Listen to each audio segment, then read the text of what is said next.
So that's James's fancy dinner.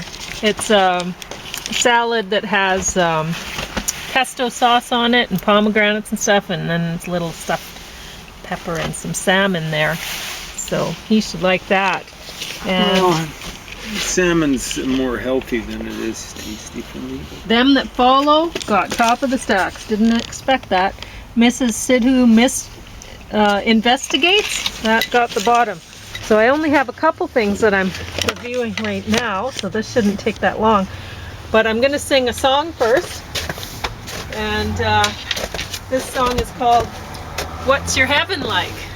Holy moly! Wet seat. Yeah, very wet bum now. I didn't, I should have planned for that because the table's soaking wet. Should I grab something for it? Or Not is it now. Too late now? Okay, too late now. So I'm just gonna jazz the melody again because I wrote the lyrics before the song, before the melody. So I'm just making stuff up. We'll see how it goes. So this song's called What's Your Heaven Like? And I wrote it February 8th, 2024. Is heaven like a perfect summer's day in Waterton with waterfalls around? A perfect place where you're allowed to stay. A perfect place that you've already found. Is heaven like a Caribbean beach where you can bask in sun upon the shore? This heaven that you seek's within your reach. So what on earth have you been waiting for? Is heaven like a peaceful meadow view where gentle lambs can safely stay each day and know pure comfort there as you do too? In heaven even lambs are no one's prey. Is heaven where you know you're safe to be? A place where there's no suffering or fear. A place where gentle nature's finally free. Perhaps your heaven really could be here. In heaven are there angels serving you? Or maybe it's the damned who serve your wine and bring you comfort as you used to do. In that case, then, your heaven isn't mine. So, because why would I want anybody who's damn serving me? That would be terrible. But some people, they're into that sort of thing. So, Well, drip fell on me right at that time. that's kind of like the Muslim view of heaven. Them that follow, this one's about snake handlers. And A documentary or? no, it's a movie. A documentary might be. They actually got an actor to cozy up with a snake. Yeah. Okay. But I don't know. I mean, I've read on the internet about the snake charmers in India and how they'll do all sorts of things like cruel things to snakes so that they won't, like, crazy glue their mouths shut and stuff like that. So that they Well, that hardly seems charming. No. So, I don't know. I hope no snakes were harmed for the making of the show. Yeah. But, yeah, it's an interesting thing to think about. You know, people who handle the snakes and they believe, well, God's going to keep me from getting attacked by the snake or whatever. Or God's going to heal me if this snake does attack me or whatever. It's some sort of a test of faith or, you know, it's interesting to think about these sort of things. And interesting to know that not everybody in the world thinks like you. So, Yeah, early it's important Christians to know. apparently did snake handling. And, you know, most Christians nowadays kind of look down at. Think it's kind of kooky, yeah. But, People, I mean, there's all sorts of things in the Bible that most Christians would think, oh, that seems kind of kooky. But Well, it's in the Bible, right? I mean, there's a difference. Most Christians, there's occasional ones who worship on Sabbath and stuff like that. But most Christians talk about there being a second dispensation of eternity. And the second dispensation is, even though Jesus said, I came to fulfill the law, not get rid of it, it's very, very different from a Judaic law and stuff like that. Very different Oh, I religion. see a couple. Bones? Yeah. Thanks for I'm that. not good at getting the bones out of these. Oh, things. you're awesome. Well, thanks, but I don't know. I mean, every time I'm doing it, I'm thinking, I don't want to be doing this. I know. And if I wanted to have my hands inside some corpse, then I would have taken veterinary medicine or something like that. And, you know, but because I don't eat that stuff. I think the same thing, but the worst thing is it just really wrenches my back up. Yeah. Oh, So that's Mrs. Sidhu Investigates, Series 1. So I oh my thought God, this would is be this out of England? Yeah, I thought this would, well, I think so. I thought this would be a mystery because it says on the back, Miss Sidhu is a chef with a taste for solving mysteries. Well, she solves them, but this is a detective show. This isn't a mystery.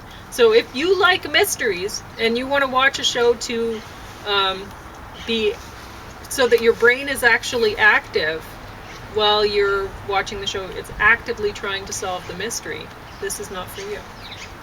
And I don't tend to like detective shows. I like mysteries. I like to actually be engaged and trying to solve the mystery before the sleuth, whoever they are, and the detective in the story solves it. But this, you just basically have to passively watch it. And oh my gosh, I find that boring. Mm-hmm. I tend to call these things police dramas because they're just, I don't like watching drama movies or anything like that. I just find it dull. It's like, oh, you know what? I'd rather just go out and live than have to watch this made up life stuff. Yeah. But anyway, so one thing I will say for this Miss Sidhu thing is it Ms. or Miss? Mrs. She's a caterer, and so her food looks amazing because I love Indian food. But there's right in the first, this is series 1, so this is right off the hop, the first episode of series 1. I think most people who understood Indian food, it's not healthy for you. It's yummy, yummy, yummy. So much fat. Really delicious, and it's art. Honestly, the way that the really great Indian chefs will use all of the different spices and play them off of each other, and wow. But not healthy. And so the first episode in this first series, they have her catering a fitness center. Well, they would never hire an Indian person to cater at a fitness center. That's not realistic. I mean, maybe if it was a fitness center that did the before and after, and they really wanted to pound on the weight in the before picture. So I don't know. That seems silly. Yeah, it seemed really silly, and that was the first episode. And so right away I was like, okay, this just isn't believable. And anyway, whatever. But the food did look amazing, and I imagine that this show will be rated fairly highly because whenever the imaginary world that is portrayed in shows features drama with food, it seems to get in movies, gives them a great rating. So the critics just love food. Yeah, I think it's because they're all dinner and a movie over. type. Like they can afford rich food. Sure. And they tend to be overweight, and so. Anyway. Well, they're like my brother. Okay. Well, it might not be. They might not all be. Siskel and Ebert wasn't one of them then. And that's the one who died. Yeah. Poor fella. Yeah, I think you're right. That's the one who died. You never know. Yeah. But anyway, Yeah, there were so many Indian dishes that I was looking at going, oh, I wish I was eating that. So not the show you want to watch, well, if you're trying to lose a few pounds or anything like that. Yeah. Because Yeah. you will want to Yeah. too. Is that a BBC production? It's Acorn. Okay, it's coming out of England, though, right? Well, I imagine so. Okay. And she's solving mysteries, is she? Yeah, she's a caterer who Is it- happens to be around all the time, and she's solving Murders. mysteries for. Is it always murders? It's always murders Is that too. what- I mean, that doesn't look good for a caterer. They should make some jokes about that, but they didn't. You know, like the police should say, somehow you're always here catering Are you in places poisoning where people are dying. No. Right? But nobody made a joke like that or anything, and it's obvious. But anyway, you have I anything just want to a talk news about? flash for Okay, you do that. folks. The Well, you could majority of news flash people for in England, 20 minutes. Oh, it's over? No, you could do it for 20 minutes, I'm saying. The majority of the people in England are still natives, indigenous.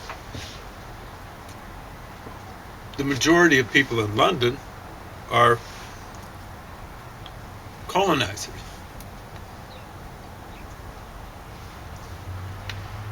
But in England, still, native people.